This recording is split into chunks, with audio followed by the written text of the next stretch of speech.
Welcome back to a new episode of Skin to It, your guide to healthy skin. I'm Marlo Sutton, fashion stylist and beauty enthusiast. And I'm Dr. Sandy Skotnicki, your trusted dermatologist. Today, we're diving into an exciting topic. We'll break down everything you need to know about the mind-beauty connection with Dr. Amy Wechsler and share tips to help you care for your skin like a pro. So grab your notepads and let's get skin to it.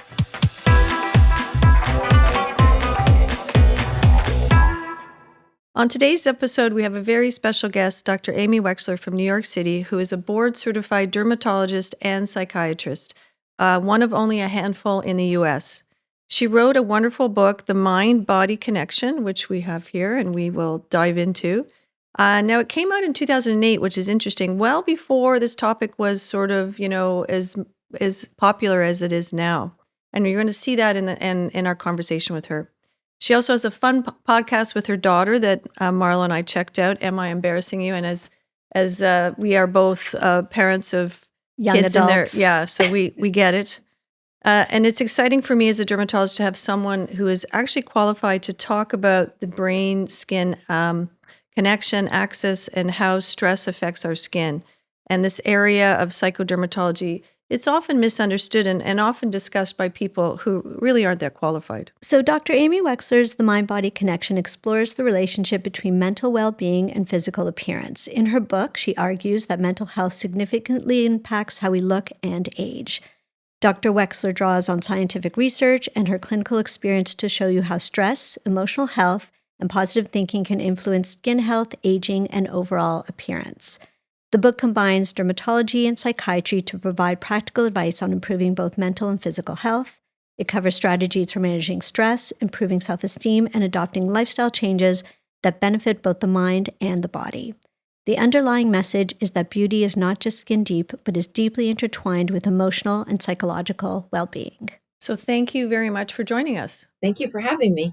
So to begin with, I mean, usually we start our podcast in sort of understanding your journey on what brought you here.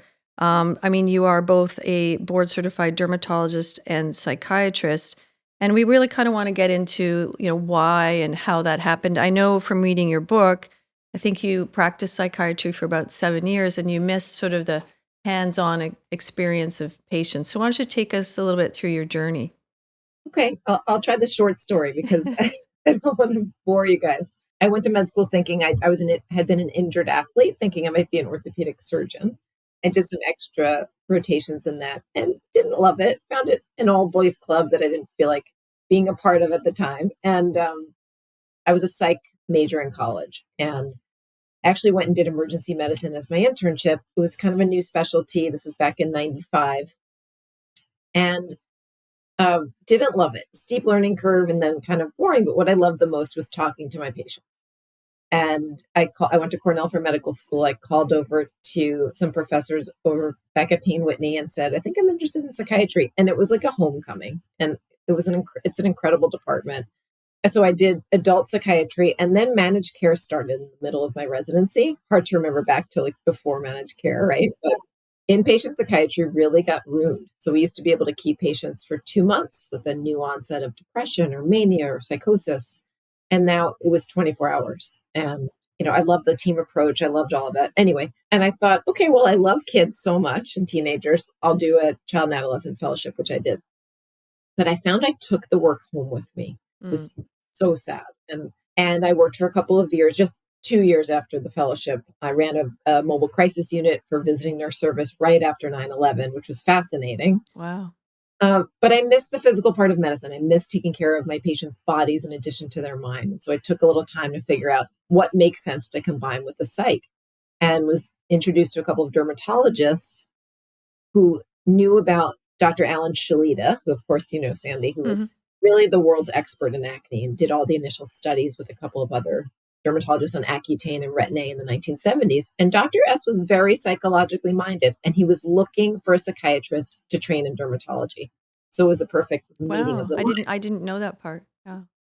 Yeah. And I love that the skin and the brain are Yeah. formed from the same layer of cells embryologically. So there's so many connections. And I remembered when I had horrible eczema as a kid, how I was embarrassed when I had horrible acne as a teenager, that it really affected my self-esteem. And there's so many connections.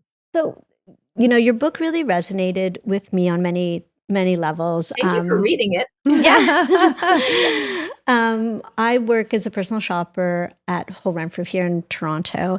And so, of course, I'm working with women, mostly women, all the time, every day, in their most vulnerable moments. And I absolutely see the connection between putting them in the right outfits and showing them how beautiful they can really look. And I see how it completely changes. The attitude to how they're feeling makes them just look really beautiful. It's fascinating. So I wanted to go back, talk about the motivation really you had for writing the mind-body connection, and what is the overall message that you want the readers to take away from that? So you were right in that it was a little early in 2008 to write this Yeah. mind beauty connection, because Americans weren't yet getting that connection or believing in it. It was more of a European kind of mentality. And I've worked with Chanel and their skincare line for a long time, and the French have always gotten that crossover. And so I wanted to get the word out there that there was a connection and that there are things to do. And people also don't have to feel hopeless. Like there's this so much stress and chronic stress, and we see it on our faces, and I see it every day in the office, but it can be undone. So I wanted to give some, just educate and then give some strategies about how to, you know, kind of get that vacation look for your skin. Like what is that about in your real life?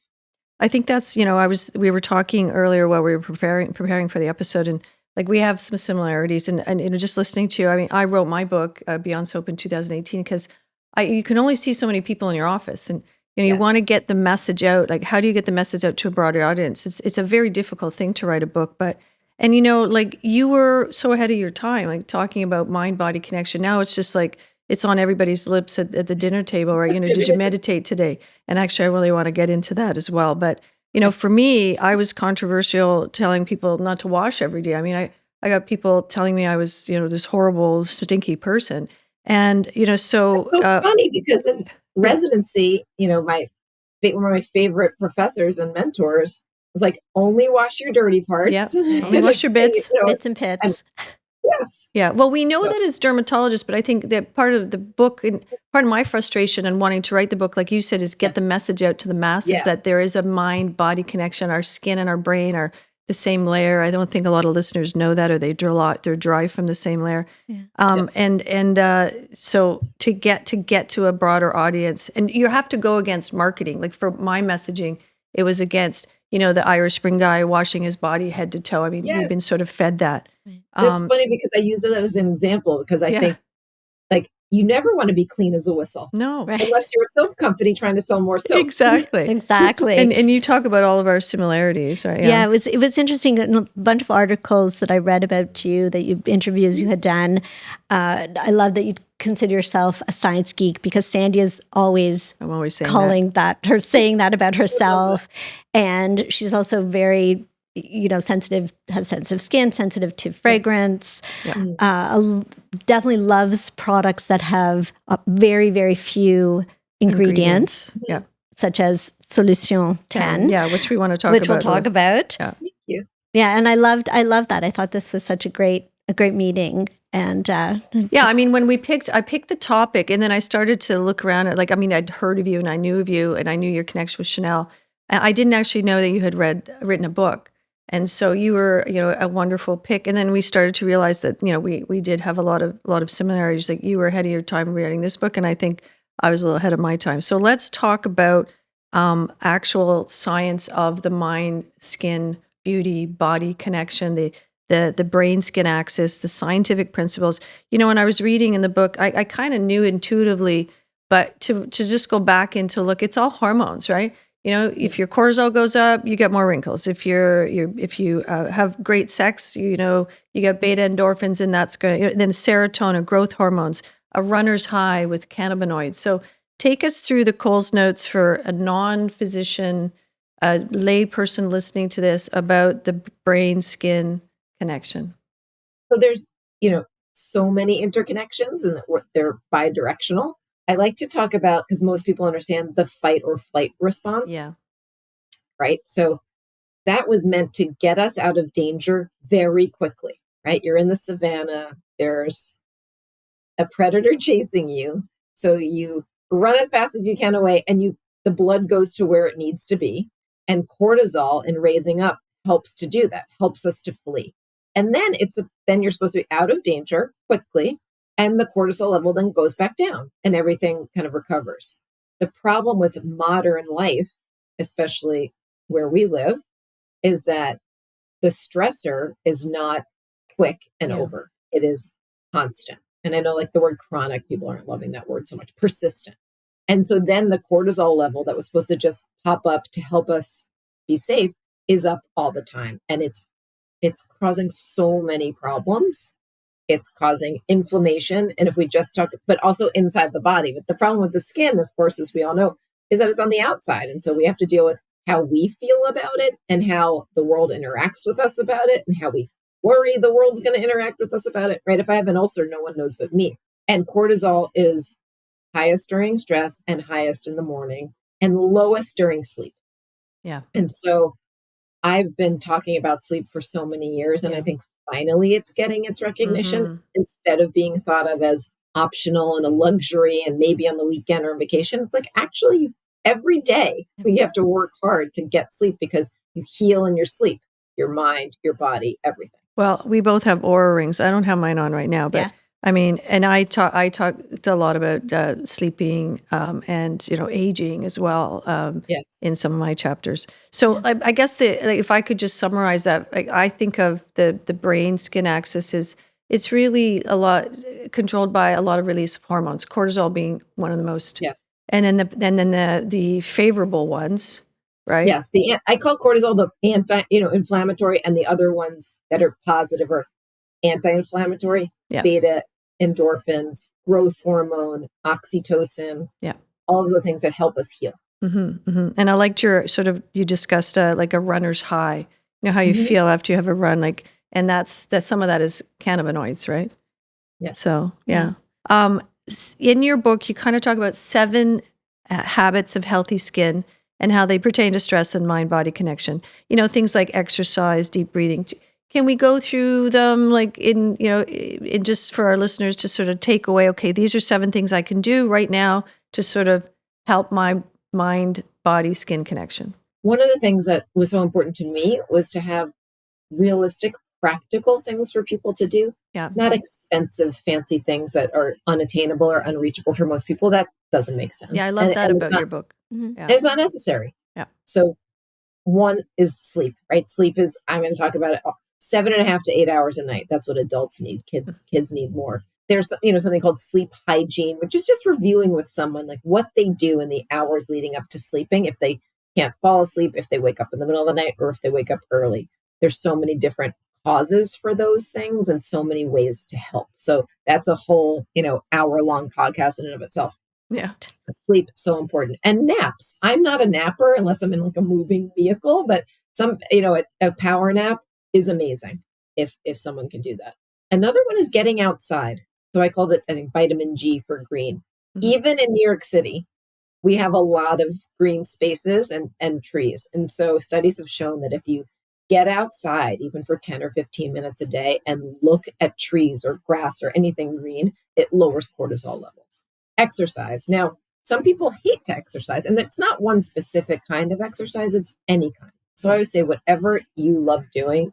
I had Yeah. a friend who really hated like traditional exercise, but she loved going out dancing sometimes. And Mhm. so I said, let's find a dance class for you. Whatever it is. I can't dance to save my life. My daughter is a dancer, so that would not be for me.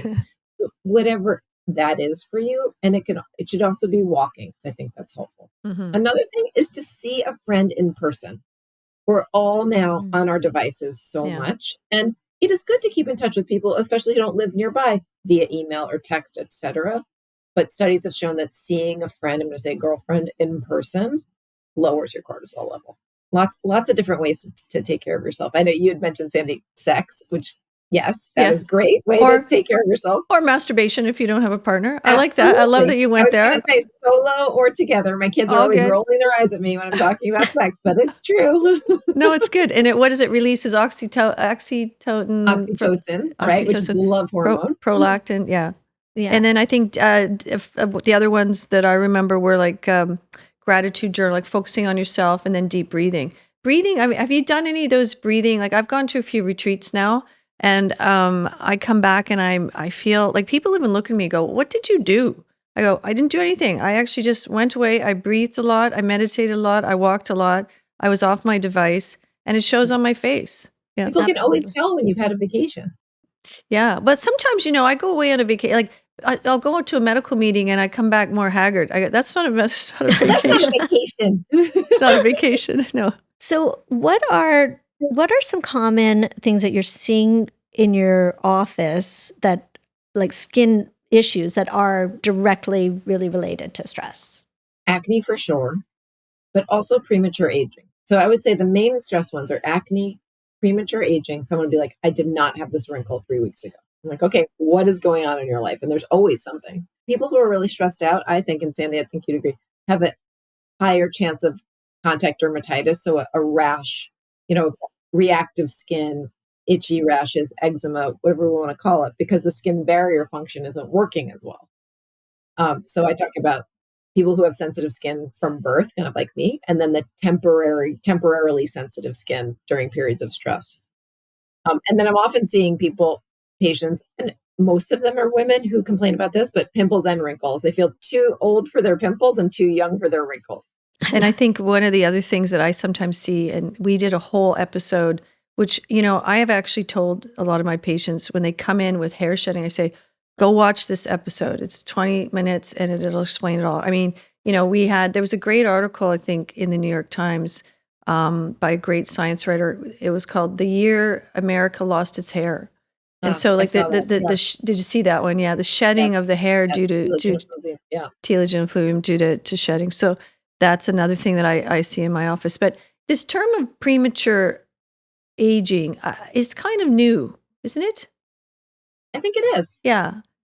Like, I don't know that people really, I think some of it is because of the stress and the pollution. And like, we're just living in these sort of tinderboxes now of just so much information and ready to just blow up. So I think I never really thought about it in that term, but premature aging. Yeah. And we're trying to focus on mind, body, but we could do a whole episode on what you do about premature aging. But For sure. we're gonna, Well, yeah, and we're seeing, I mean, I think it's incredible. You see actresses like Demi Moore who are in their early 60s. okay, she's had a little work done, but Of course she has. Of Wow. course. But And I've she had looks a little fabulous. bit done. Like She I'm, looks I'm gonna have fabulous. it done. I'm, Yeah. I'm ready. I'll have it done. Yeah, there's a lot of pressure. There's a lot of pressure. There is a lot of pressure. Yeah. It's not going away. But I also liked in your book, you talk about, just when you see somebody in your office and they come in and, they have a bit of acne, but their hair is kind of in their face and they're slouching.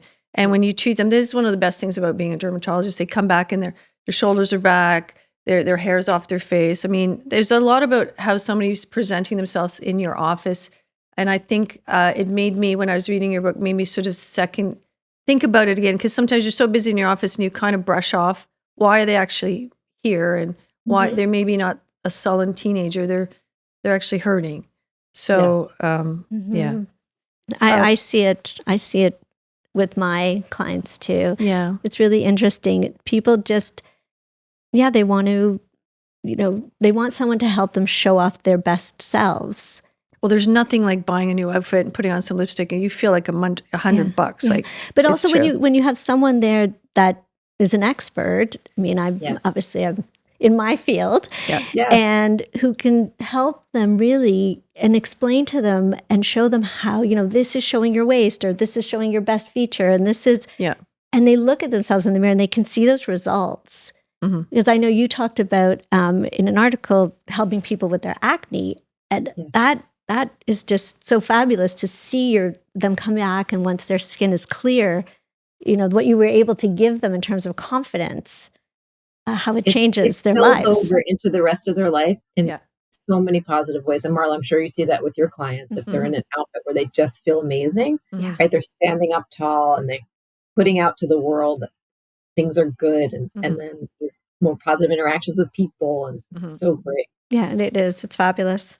So we were going to sort of, again, back to your book, sort of practical tips for stress and skin. And I love your sort of 9-day reset. We can go through the 9-day reset, but a lot of it is really, I think, incorporating those 7 healthy tips into Yes. your day-to-day routine. Yeah. Do you want to take us through any of that, or your sort It's of up to you. how I know you came we up don't with have that? that much time. It's essentially trying to recreate a week-long vacation, but at home. So it's 2 weekends, bookending a week, Right. and trying to really focus on sleep and adding in every day ways to stop that cortisol from wreaking havoc on the skin and the brain. And so I think it would take too long maybe to go through Yeah, no, each I don't. day. I think it's too long to go through. But essentially, now that actually, when we just through the doing this podcast with you, it's really Yes. incorporating those 7 habits that we talked about into Yes. a 7-day routine, and then just continuing that. It's not just 9 days or 7 days. It's like the way I looked at it was, you do that, and then you just keep repeating it. Yes. It's What a I found for a lot of my patients is that I'm not a big drinker. I'm not someone who like wants a glass of wine at dinner. That's just me. I understand why people like that, but it really impacts sleep. Yeah. And so patients come in all the time and they say, I haven't been drinking, the glass or 2 or whatever it was of wine with dinner. And now I'm sleeping better and I look better and I feel better. And I kind of miss the wine. And so maybe on a weekend night, but then it always affects my sleep. Like unfortunately, alcohol really does affect sleep. Yeah, I know. It's I too know. bad. Yeah, It is and too more and bad. more as you get older. Yeah. And it's when I love this idea of routine. Mm. Mhm. And I think, especially as I'm getting older, I need to have those routines because just sticking to it is really part of my self-care. Yes. And when I know I'm doing something really, good for myself, then I feel better and I look better. Yeah. I have to say, I Exactly. haven't always been as supportive of that kind of thing. I'm a little bit more like, I'm a contact dermatitis specialist. Like, don't use all this stuff. Don't do that. Just go to bed. Like, I had one post that was like, all you need is sleep and wash your face. And, and people are like, no, but I like my routine. And I do think that that's a self-care. But I think what happens with, especially a lot of young women, is they get Yes. that mixed up with skin health. That is self-care and, routine. Yeah. It makes you feel good and you decreases your cortisol, but it may not be so good for your skin in some ways, right? That's the tightrope. Right. So Yeah. you have to find the products that don't bother your skin, Yeah. and then you can have them in your Have routine. the I mean, my routine. routine is very short, but Mhm. there's but just having a routine, just washing your face and moisturizing. But when people are really stressed out, they don't even do that. That's Right. true. That's true, actually. Yeah. Basic hygiene goes down when you're stressed out. For sure. Yeah. So my question now is, with your obviously psychiatry background, how do you handle patients who come in who are looking for cosmetic procedures? Could be Botox or filler. They have a big event coming up, or they want to get back at, like, what is this revenge body idea? They're coming in to see you for something that's not necessarily realistic, and wanting a quick fix, and wanting you to answer all their problems, which might have nothing to do with how they look at all. I think I'm seeing that less, and I wonder if I'm seeing it less over the years because word gets out what kind of a doctor you are, right? And I'm Mhm. someone who's kind of known for doing very natural Yeah. fillers and Botox, and I never do too much, and I say no, right? I mean, how many 18-year-olds are coming in for a lip filler from something they saw on TikTok, and like, Yeah.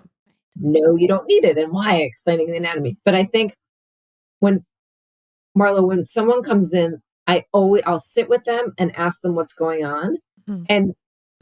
and explain what's realistic that can be done, why what they're asking for is unrealistic, but also like what's going on, and then they'll inevitably unload everything, and sometimes even cry. Mhm. And someone cries at least once a day in my office. I don't let them leave crying ever.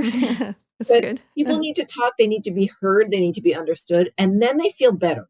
And they accept that, okay, I'm 60, I'm not going to look 20, Mhm, but nor should you try to look 20 when you're 60. mhm. But what was going through your mind to make you feel like you had to do that? Yeah, I think it's like really listening to what's bringing them in there, and there often is there's a mental health aspect, and especially if they don't really need a lot. I find the teenagers, the young, not so much teenagers. I find that women in their 20s difficult. I'm very much like you too. I'm known in Toronto and Canada as like I don't do a lot. Soft I'm touch. soft touch. I'm very medical. I research, etc. But I like doing the cosmetics and I enjoy it. And so when I have young women come in, and it was a daughter's, it's a friend's daughter, and I said no, and she went somewhere else, and she had like horrendous. So I kind of say yes, I'll give you like a little bit at the corners of your eyes for your crow's feet, and you feel like you've done something. So again, you have to judge each Yes. person, It but depends on the relationship, right? If you yeah, get for the sure, feeling for you're sure. gonna go somewhere else or Yeah. There's definitely, I remember when I first graduated dermatology and I started working, I was like, man, a lot of what we do is psychiatry. Yes. Like, So many of my friends from med school say, geez, Aim, I wish I'd done some psych or wish I'd done a psych yeah, residency. I I mean, think a psychiatry rotation or two should be mandatory for almost every specialty, if not every. I mean, you listen to it. I mean, and then the skin picking and itching and all the rest of it. But so I wanted to take a Absolutely. deeper dive into. I really started to meditate during COVID, and then I started to read a lot about how it can really affect your brain long term and mindfulness. And like I said, I've gone on a few retreats. And we were talking when we were preparing for like the other sort of ritualistic things you can do that can rewire your brain or affect your brain, like aromatherapy. Like your scents can turn on parts of your brain that actually decrease cortisol. So I kind of wanted to ask I find meditation, like, I remember when people would talk to me about it, I'd be like, I'm not going to do that. I don't know what and now it's more accepted, but it's hard sometimes. It's a hard sell to patients. How do you, what do you do it? And how does it work into your sort of practice? Years ago, at least 10 years ago, I did private transcendental meditation lessons with someone Hmm. because I really believe all the data and people telling me about it.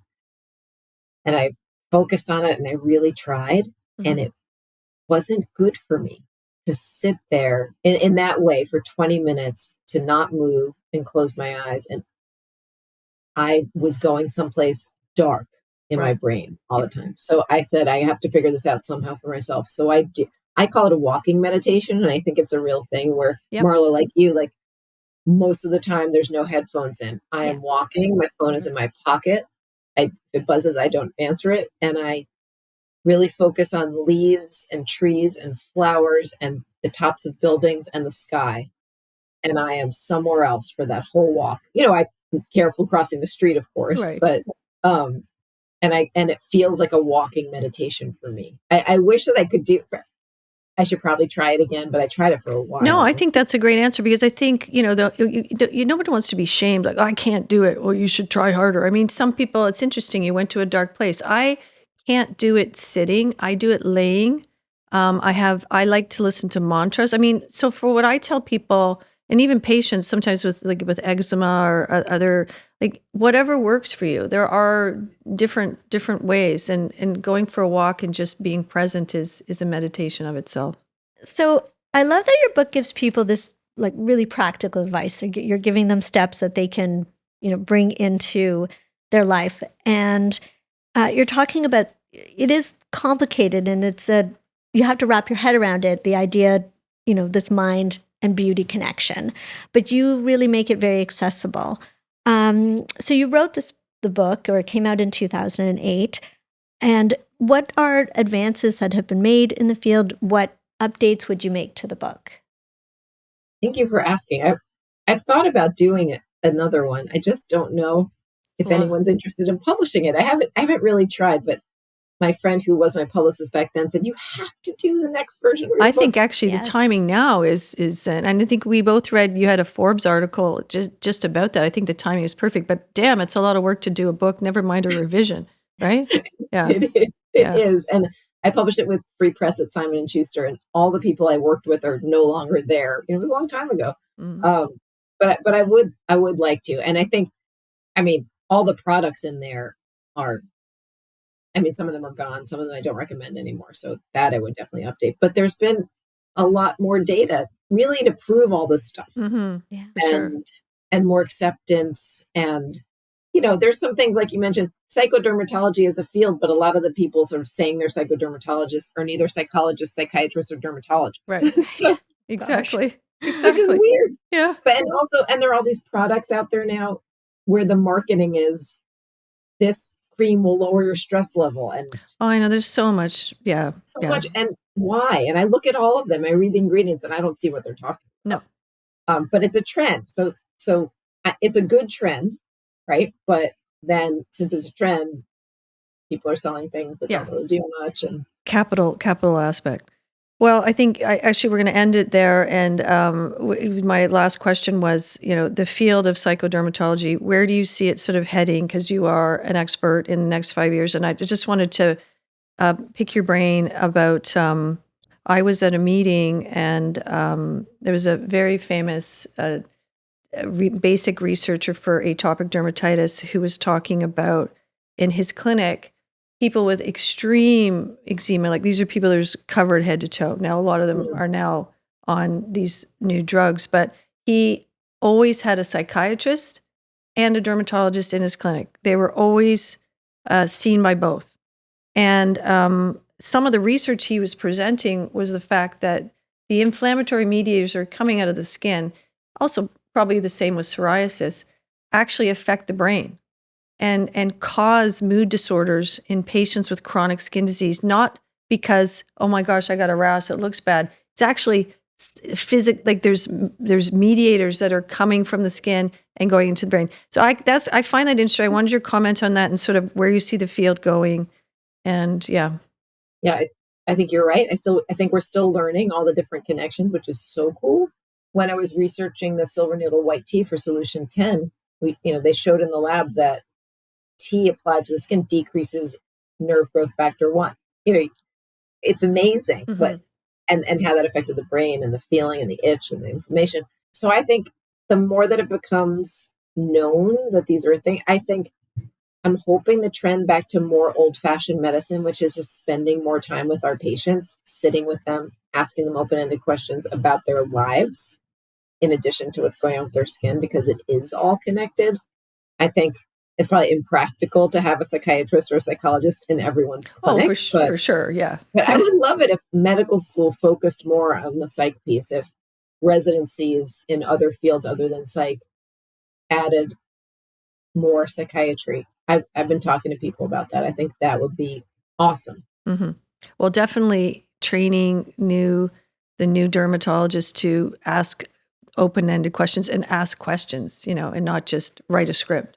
Write a script, yeah. And that's always a challenge because, we have wonderful medicines. They continue to come, but we don't want to lose that art of being a doctor and listening to our patients. Exactly. Well, this has been a great conversation.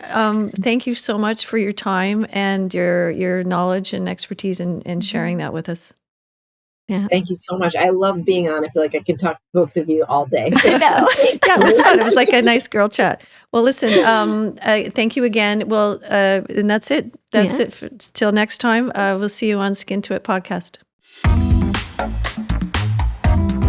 Please let us know what you thought of today's episode. If you have any questions or thoughts, send me a message on social at Dr. Sandy Skotnicki. And don't forget, all the links and resources we mentioned are in the show notes. And if you haven't already, please subscribe and leave us a review. It helps us to bring you the content you love. Until next time, take care, and we'll see you next week on Skin to It.